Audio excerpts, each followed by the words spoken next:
Hello student, स्वागत है आप सभी का एक बार फिर से हमारे इस ऑफिशियल यूट्यूब चैनल में जिसका नाम है एसोल सॉल्यूशन। मैं चंदन कुमार हाजिर हूँ आप सभी के सामने अपनी एक और नई वीडियो के साथ। सो गाइस, आज की इस नई वीडियो में हम बात करेंगे उन सभी स्टूडेंट्स के लिए जो 4th सेमेस्टर के बीए पॉलिटिकल साइंस ऑनर्स के स्टूडेंट्स हैं और वो स्किल एनहेंसमेंट का कोर्स पढ़ रहे हैं। तो आज की नई वीडियो उन सभी स्टूडेंट्स के लिए इंपॉर्टेंट है, चाहे वो एसओएल, एनसीवैब रेगुलर कॉलेज या दिल्ली यूनिवर्सिटी के किसी भी रेगुलर कॉलेज में है और उनके पास में पॉलिटिकल साइंस ऑनर्स का सब्जेक्ट है और उसमें वो स्किल एनहेंसमेंट पढ़ रहे हैं। तो आज की इस नई वीडियो में हम आप लोगों के यूनिट नंबर 1 है जो उसको स्टार्ट करें।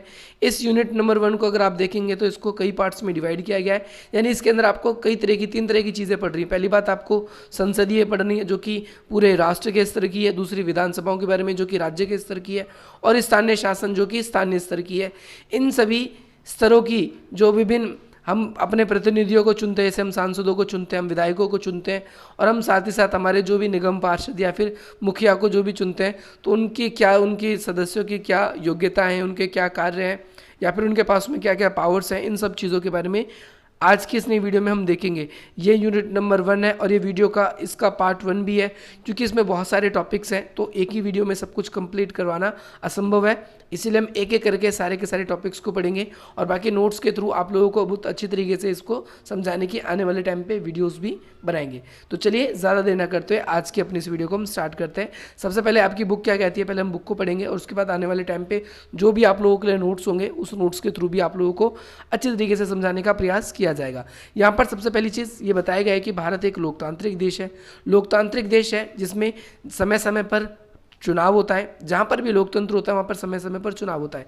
जैसे हम भारत की बात करें तो ज़्यादातर जो इलेक्शन है भारत में वो 5 वर्षों के लिए होते हैं और उसके बाद फिर से उसका चुनाव होता है। वहीं बात हम राज्यसभा के अंदर भारत की कहें या जम्मू कश्मीर की विधानसभा की तो वो 6 वर्षों के लिए होता है।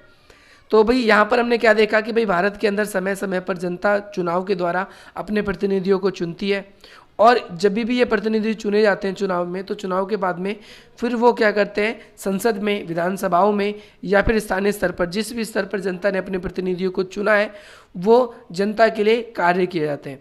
अगर संसद के सदस्यों को चुना है तो उसके लिए सांसद शब्द इस्तेमाल होता है, अगर विधानसभा के सदस्यों को चुना है तो उसके लिए विधायक शब्द इस्तेमाल होता है, अगर स्थानीय स्तर के लिए चुना है तो उसके लिए आप जानते हो निगम पार्षद या फिर मुखिया। इस तरीके से शब्द प्रयोग किए जाते हैं जिन भी प्रतिनिधियों को हम चुनते हैं। इस अध्याय में हम विस्तार से ये जानेंगे कि सांसद, विधायक और जो सरपंच होते हैं उनके संवैधानिक पद धारण करने की क्या क्या योग्यता है और अगर कोई भी व्यक्ति अपने इस पद पर बैठता है तो उसके क्या क्या दायित्व हैं, क्या क्या कार्य हैं और उसके पास में क्या क्या शक्तियाँ होती है। सांसद विधानसभा के अंतर्गत कौन कौन से शक्तियाँ उनके पास में कौन कौन सी पावर्स है, इस चैप्टर में इस चीज़ को एक्सप्लेन करने की कोशिश किया गया है। इसके साथ साथ इस चैप्टर में आप क्या पढ़ेंगे, इस चैप्टर में आप ये भी पढ़ेंगे कि भाई सत्ता अगर हम देखें भारत के अंदर क्या है, संघवाद है। क्या है संघवाद? संघवाद का अर्थ क्या होता है? 2 या 2 से अधिक स्तर पे शासन। तो हम देखेंगे भारत में किस तरीके से 3 स्तर पे शासन होता है। पहला केंद्र स्तर पे जो कि संसद के द्वारा होता है, दूसरा राज्य स्तर पे जो विधानसभाओं के द्वारा होता है और तीसरा स्थानीय स्तर पर जो कि हम बात करेंगे ग्रामीण के लिए 73वां संविधान संशोधन हुआ था और 74वां संशोधन जो है शहरों के लिए हुआ था। ये सबसे मोस्ट इंपॉर्टेंट टॉपिक है ये दोनों, जो आप लोगों के एग्जाम में शॉर्ट नोट में भी पूछे जा सकते हैं। बात करेंगे डीप से। तो सबसे पहली बात तो अगर आप लोगों के लिए हम बात कर दें तो यहाँ पर हम क्या क्या पढ़ने वाले हैं हमने देख लिया। हमने इसके अंदर सांसद के बारे में, हम इसके अंदर विधानसभा के बारे में, हम इसके अंदर स्थानीय सरकारों के बारे में पढ़ेंगे। 73वां और 74वां संविधान संशोधन जो है वो स्थानीय स्तर की जो सरकारें हैं या स्थानीय स्तर की जो भी प्रतिनिधि हैं वो किस तरीके से कार्य करते हैं इसके बारे में हम जानेंगे। और इन संशोधनों को ग्रामीण स्तर पर पंचायतों की व्यवस्था की गई थी। शहरी स्तर पर यानी 73वां संविधान संशोधन जो है वो आपने 11th क्लास में भी पढ़ रखा है कि वो ग्रामीण इलाकों से संबंधित है। और जो 74वां संविधान संशोधन होता है वो शहरों की पहचान की गई थी और शहरों के लिए जो कार्य है उनका डिस्ट्रीब्यूशन किया गया था स्थानीय स्तर पर। इससे क्या होता है, जनता जो है इन संस्थाओं के जरिए अपने जो छोटे मोटे काम हैं उनको अच्छी तरीके से करवा पाती है और साथ ही साथ समय समय पर इनका चुनाव होता है। और ये भी हम देखते हैं कि इसमें कम पैसे की खर्च होती है और अधिक से अधिक समय जल्दी हमें न्याय भी मिल जाता है। इस पार्ट में हम इन 3 चीज़ों के बारे में डीप से पढ़ने वाले हैं। सबसे पहले हम संसद की बात करें तो भारतीय संविधान के अंतर्गत भारत में क्या है, संसदीय शासन प्रणाली है। भारत ने ही संसदीय शासन प्रणाली किससे ली है तो आपको याद रखना है, ब्रिटेन से ली है। किससे ली है? ब्रिटेन से ली है। ब्रिटेन से भारत ने संसदीय शासन प्रणाली ली है और इसमें जो केंद्रीय विधानमंडल संसद की संज्ञा दी गई, यानी हमारी जो भी संसद है वो केंद्रीय विधानमंडल होगी, यानी पूरे देश के लिए अगर कोई भी कानून बनाया जाएगा तो वो केंद्र स्तर पर अगर हम देखें तो संसद के द्वारा बनाया जाता है। इसके अलावा ये संसद जो है क्या करती है, द्विसदनात्मक मतलब होता है दो सदन पर स्थापित की गई है। अगर हम राज्य स्तर पे भी बात करें तो राज्य स्तर पे भी 2 सदन होते हैं, एक विधानमंडल एक विधान परिषद, जिसे हम विधानसभाएं और विधान परिषद के रूप में भी जानते हैं। दूसरी बात करें तो राज्यसभा और लोकसभा केंद्र स्तर पे इस तरीके से। तो भारतीय संविधान में अनुच्छेद 79 जो है इसमें वर्णन किया गया है कि भाई एक संघ के तहत एक संसद होगी जिसमें राष्ट्रपति और 2 अन्य संसद के सदन होंगे, जिसमें उच्च सदन को हम राज्यसभा बोलते हैं और निम्न सदन को हम लोकसभा कहते हैं। राष्ट्रपति देश का प्रथम सदस्य या प्रथम नागरिक माना जाता है, जबकि राज्यसभा के लिए अप्रत्यक्ष रूप से चुनाव करवाया जाता है। आप सभी को पता है राज्यसभा के सदस्यों का चुनाव 6 वर्षों के लिए किया जाता है, जिसमें से प्रत्येक 2 वर्षों में इसके जो 1/3 सदस्य हैं उसको हटा दिया जाता है। इसी वजह से जो कभी भी जो हम देखते हैं लोग जो राज्यसभा है वो कभी भी भंग नहीं होती है। सेकंड कॉन्सेप्ट पे अगर हम देखें तो भारत के अंदर इसी को उच्च सदन माना गया है और इसके अंदर अधिकतम संख्या की अगर हम बात करें 250 अधिकतम संख्या हो सकती है, पर इसमें से 238 सदस्यों का चुनाव होगा और 12 सदस्य ऐसे होंगे जिन्हें राष्ट्रपति द्वारा क्या किया जाता है, राष्ट्रपति द्वारा उन्हें नियुक्त किया जाता है या राष्ट्रपति के द्वारा उनकी अपॉइंटमेंट होती है, नियुक्ति होती है। राष्ट्रपति उन्हें मनोनीत करता है। अब ऐसा क्यों है, जरा इसके बारे में भी हम बात कर लेते हैं कि वे लोग जिन्होंने देश का नाम खेलों में, साहित्य में, कलाओं में या फिर विज्ञान प्रौद्योगिकी इन सब क्षेत्रों में देश का गौरव ऊंचा उठाया है और वो संसद के सदस्य बनने की योग्यता रखते हैं, तो भाई भारत के जो राष्ट्रपति है वो उन्हें क्या करता है, वो उन्हें राज्यसभा में कितने 250 में से 12 सदस्यों को मनोनीत कर सकता है और कितने सदस्य अप्रत्यक्ष रूप से चुने जाते हैं, तो 238 सदस्य ऐसे हैं जो अप्रत्यक्ष रूप से चुने जाते हैं। राज्यसभा एक स्थायी सदन होता है, याद रखना है, जो कि भंग नहीं किया जा सकता। क्यों नहीं किया जा सकता? क्योंकि 6 वर्षों तक इसका चुनाव होता है और हर 2 वर्षों में इसके 1/3 सदस्य जो हैं वो हट जाते हैं। एक साथ कभी ना तो पूरी तरीके से इसका चुनाव होता है और ना ही एक तरीके से इसके पूरे सदस्य कभी हटते हैं, इसीलिए ये कभी भी भंग नहीं होता। परंतु 1/3 सदस्य यही बताया गया है कि प्रत्येक दूसरे वर्ष में सेवानिवृत्त होते हैं। इनके सदस्यों का कार्यकाल 6 वर्षों का होता है और यह सदन केंद्रीय स्तर पर पूर्ण राज्य प्रतिनिधित्व करता है। यदि हम देखें कि भाई राज्य सरकार को अगर कोई भी कानून बनाना है तो वो राज्यसभा के थ्रू संसद में वो कोई कानून पास करवाती है, यानी वो केंद्र स्तर पर राज्य का प्रतिनिधित्व करते हैं। ये आप लोगों को याद रखना है। वहीं दूसरी ओर लोकसभा, जिसे हम निम्न सदन कहते हैं, लोकसभा में सदस्यों की संख्या समय समय पर परिवर्तित होती रही है, कभी बढ़ती रही है तो कभी घटती तो नहीं रही है, बढ़ती रही है। अगर हम देखें शुरुआत में लोकसभा जो है, लोकसभा में कम सदस्य थे, 491 ऐसे कुछ सदस्य होते थे। जब आपने पहले दूसरे आम चुनाव पढ़े होंगे उसके अंदर आप लोगों ने देखा होगा, परंतु वर्तमान समय में 545 सदस्य हैं। इन 545 में से 2 सदस्य ऐसे हैं, अगर उन 2 सदस्यों को एंग्लो इंडियन का प्रतिनिधित्व नहीं मिलता है तो 543 सदस्य ऐसे होते हैं जो कि जनता से प्रत्यक्ष रूप में चुने जाते हैं और बाकी 2 सदस्य ऐसे होते हैं जो जिन्हें राष्ट्रपति मनोनीत करता है। और राष्ट्रपति मनोनीत भी क्यों करता है, तो उसके पीछे एक कारण आप लोगों को याद रखना है, क्योंकि एंग्लो इंडियंस का यहाँ पर प्रतिनिधित्व नहीं मिलता, इसीलिए राष्ट्रपति के द्वारा ये क्या किए जाते हैं, नियुक्त किए जाते हैं। जबकि 20 सदस्यों का चुनाव संघ शासित प्रदेशों में से किया जाता है। 20 सदस्यों का चुनाव कहाँ से किया जाता है, संघ शासित प्रदेश से किया जाता है।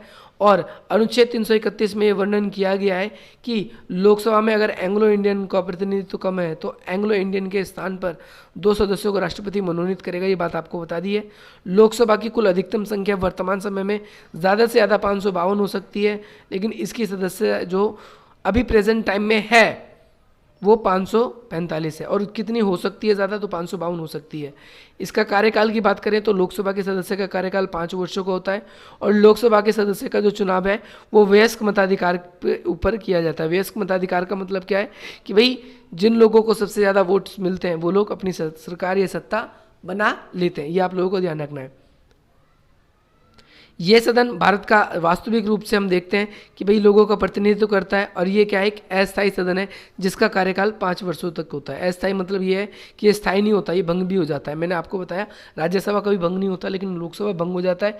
इवन दैट यहाँ तक कि प्रधानमंत्री खुद ही लोकसभा को भंग कर देते हैं कई बारी।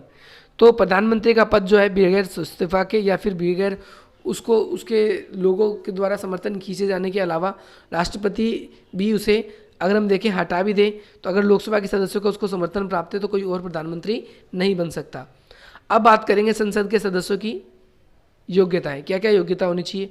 तो संसद के सदस्य बनने के लिए कई सारी योग्यता होनी चाहिए। सबसे पहली बात वो भारतीय नागरिक होना चाहिए।